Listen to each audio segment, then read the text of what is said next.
सीतापुर कहकर एक गांव में भानु नामक एक आदमी अपनी बीवी मालिनी और छोटी बेटी जूही के साथ रहता था। भानु स्वभाव से ही बहुत दयावान और नेक था। वहीं उसकी बीवी एक नंबर की कंजूस और लालची औरत थी। एक दिन भानु अपनी गाड़ी में सवार होकर एक रास्ते से गुजर रहा था। तभी उसकी नज़र सड़क के किनारे बैठी एक गरीब अनाथ लड़की पर जाती है जो फूट फूट कर रो रही थी। भानु गाड़ी रोककर उसके पास जाता है। क्या हुआ बिटिया, तुम्हारा नाम क्या है? तुम्हारे माता पिता कहाँ हैं? और तुम यहाँ ऐसे रो क्यों रही हो? काका, मेरा नाम गौरी है। मेरे माई बापू दोनों का स्वर्गवास हो गया है। वो दोनों मुझे एक हफ्ते पहले ही एक एक्सीडेंट में इस दुनिया में अकेले छोड़कर चले गए। क्या? हाँ काका, और तब से मैं यहाँ से वहाँ बेबस और बेसहारा दर दर भटक रही हूँ। मेरा इस दुनिया में कोई भी नहीं है काका। बेचारी लाचार और बेसहारा अनाथ गौरी को देखकर भानु को उस पर बहुत दया आती है और वो उसे अपने घर ले जाता है। अब से तुम यहीं रहोगी।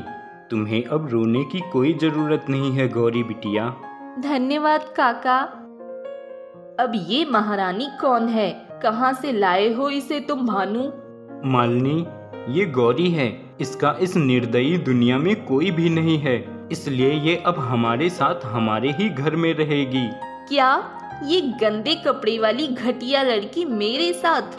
अपना दिमाग तुम कहीं गिरवी रख कर आए हो क्या भानु? अरे लाखों रुपयों की आमदनी नहीं है तुम्हारी जो तुम इस लड़की को उठा लाए। अब इसका खर्चा और बढ़ जाएगा। किस मिट्टी के बने हो तुम? जहाँ देखो दया का भाव उमड़ जाता है। मालिनी, बच्ची ही तो है, कितना खा जाएगी और कितनी जगह ले लेगी? क्यों खामखा बहस कर रही हो? गौरी अब भानु के घर पर ही रहने लगती है, लेकिन उसके वहाँ रहने से मालिनी को बहुत गुस्सा आता है और वो गौरी से सख्त नफरत करती है। मालिनी काकी, मुझे भी गर्मा गर्म पराठा दो ना, जैसे आप जूही को दे रही हो। अच्छा, मुझे क्या तूने अपनी नौकरानी समझ रखा है जो मैं तेरी सेवा में लगूं? चल चल, तुझे तो मैं एक ग्लास पानी का ना दूं, पराठा तो कोसों दूर की बात है। एक दिन जब भानु काम के सिलसिले में कहीं बाहर जाता है, तभी मालिनी गौरी से ढेर सारा काम कराती है। अरे बस इतने में ही तेरा फ्यूज उड़ गया। अरे गौरी, अभी तो छत, बरामदा और गेट की सफाई तो बाकी है, वो सब बाद में करना। सबसे पहले तेल की सीसी लाओ और मेरे पैरों की मालिश करो। ठीक है काकी। गौरी मालिनी के पैरों की मालिश करती है और इसी तरह भानु की गैर मौजूदगी में क्रूर मालिनी गौरी से ढेर सारा काम करवाती है। 2 दिन लगातार काम करने के कारण गौरी की तबीयत बुरी तरह बिगड़ जाती है और तभी वो कुछ काम नहीं करती। ऐसे ही 3 से 4 दिन बीत जाते हैं, इसलिए मालिनी गुस्से से और भी लाल होने लगती है। ओए लड़की, तुझे क्या यहाँ पर मुफ्त की रोटियां तोड़ने के लिए रखा है हमने? चल जल्दी से उठकर काम पर लग, वरना तेरी तो तबीयत बिगड़ी है ना, उसे और बिगाड़ दूंगी मैं, समझी तू? लेकिन काकी, मेरी तबीयत सच में बहुत खराब है। मुझसे खड़ा तक नहीं हुआ जा रहा है। आज एक दिन मुझे आराम करने दीजिए ना काकी। मुझे कुछ नहीं पता, उठ, वरना मैं तेरी बहुत पिटाई करूंगी। मालिनी के कहर से गौरी को बीमार अवस्था में भी उठना पड़ता है। बेचारी बीमार गौरी की तबीयत वाकई में बहुत गंभीर रूप से बिगड़ चुकी थी, लेकिन फिर भी वो काम करती है और दिन भर काम करने के बाद उसकी तबीयत और भी ज्यादा बिगड़ जाती है और वो बेहोश हो जाती है। हे भगवान, इस लड़की का मैं क्या करूं? नहीं, इस बोझ को तो मुझे यहाँ से बाहर ही फेंकना होगा, क्योंकि ये तो कोई काम भी ढंग से नहीं कर पा रही है। मालिनी गौरी को अपने साथ एक जंगल ले जाती है और वो उसे एक कुएं में फेंक देती है। अब ये इस कुएं में ही मरेगी। भानु आएगा तो मैं उसे कह दूंगी कि पता नहीं कहाँ गई है। जूही को बोलकर गई है कि वो अब कभी वापस नहीं आएगी।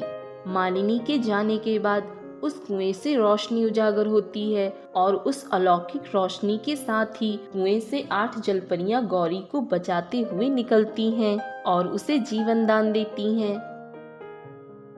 अब तुम ठीक हो ना गौरी? जी जलपरी, लेकिन मुझे यहाँ लाया कौन?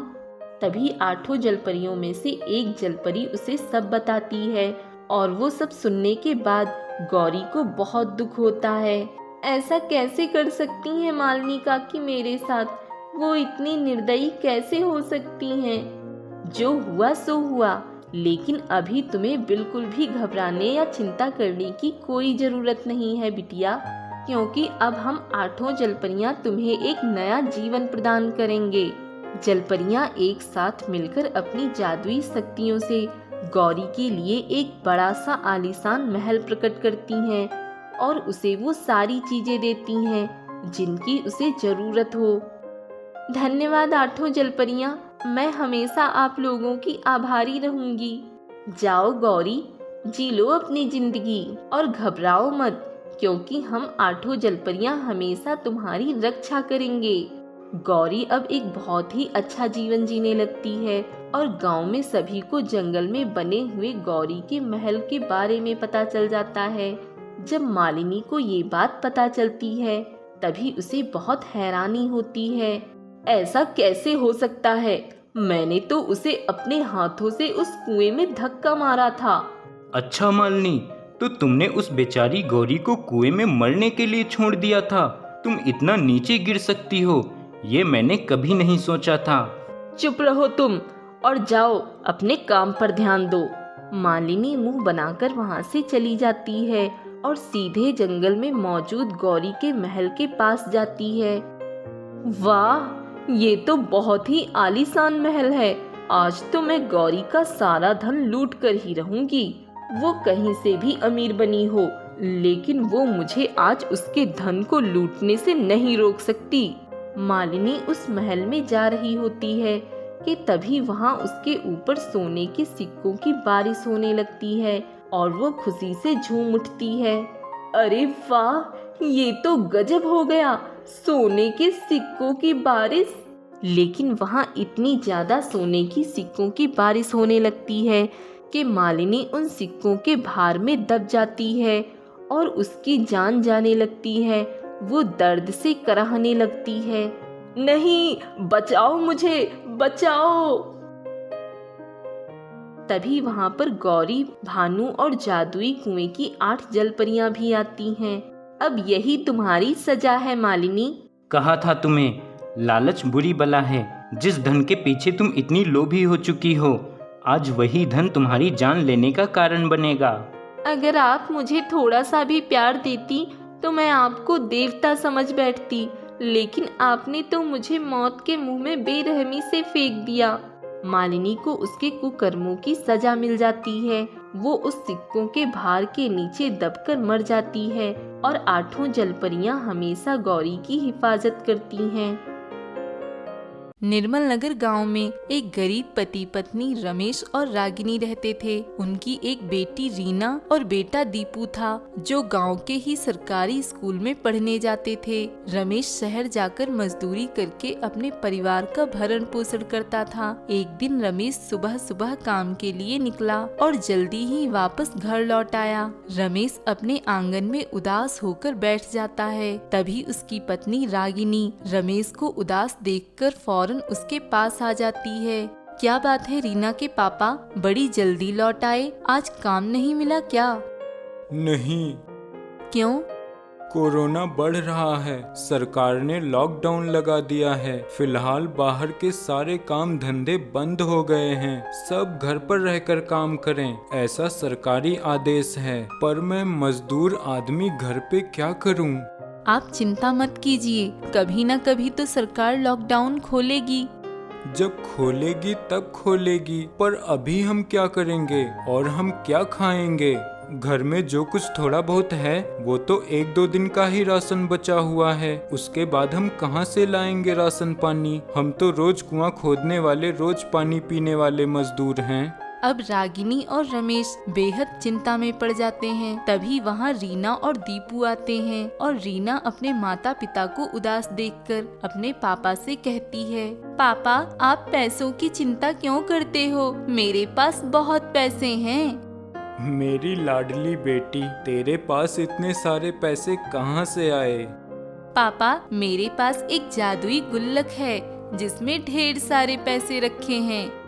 जादुई गुल्लक कहाँ से आई ये तेरे पास? बेटी किस अलादीन ने दे दी तुझे जादुई गुल्लक? माँ मैं अभी लाई। रीना तुरंत ही कमरे में जाकर एक गुल्लक लेकर वापस आती है।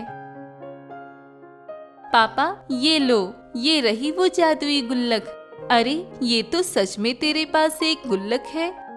हाँ माँ, ये रीना की जादुई गुल्लक के बारे में सिर्फ हम दोनों ही जानते थे। पर बेटा, ये जादुई गुल्लक तुम्हारे पास आई कहाँ से? पापा एक दिन मैं और दीपू दोनों स्कूल जा रहे थे। तभी रास्ते में एक मंदिर के पास मेरे ही स्कूल का एक बच्चा बैठा रो रहा था। तभी मैं और दीपू दोनों उसके पास गए। क्या हुआ, तुम रो क्यों रहे हो? मेरे पास किताब नहीं है और टीचर जी ने कहा था कल किताब नहीं लेकर आए तो क्लास में नहीं बैठने दूंगा। और मेरे पिताजी के पास पैसे नहीं हैं जो मैं किताब ले सकूं। तुम चिंता मत करो, मेरे पास कुछ पैसे हैं, हम दोनों के बचाए हुए। वो मैं तुम्हें देती हूँ, तुम उन पैसों से किताब ले आना। रीना उसे पैसे दे देती है और पास में खड़े एक साधु महात्मा यह सब देख रहे होते हैं। वह बच्चा वहाँ से चला जाता है और साधु महात्मा रीना और दीपू से काफी प्रभावित होते हैं। रीना, दीपू, तुम दोनों बहुत अच्छे हो और तुम्हारे संस्कार बहुत अच्छे हैं, इसलिए मैं तुम्हें ये गुल्लक दे रहा हूँ जिसमें तुम अपने बचे हुए पैसों को रख दिया करना और ये गुल्लक समय आने पर तुम्हारी मदद जरूर करेगी। बेटी की बातें सुनकर रमेश और रागिनी दोनों की आंखों में आंसू आ जाते हैं और दीपू जैसे ही गुल्लक खोलता है उसमें से ढेर सारे पैसे निकलते हैं और यह देखकर रमेश और रागिनी बहुत खुश हो जाते हैं।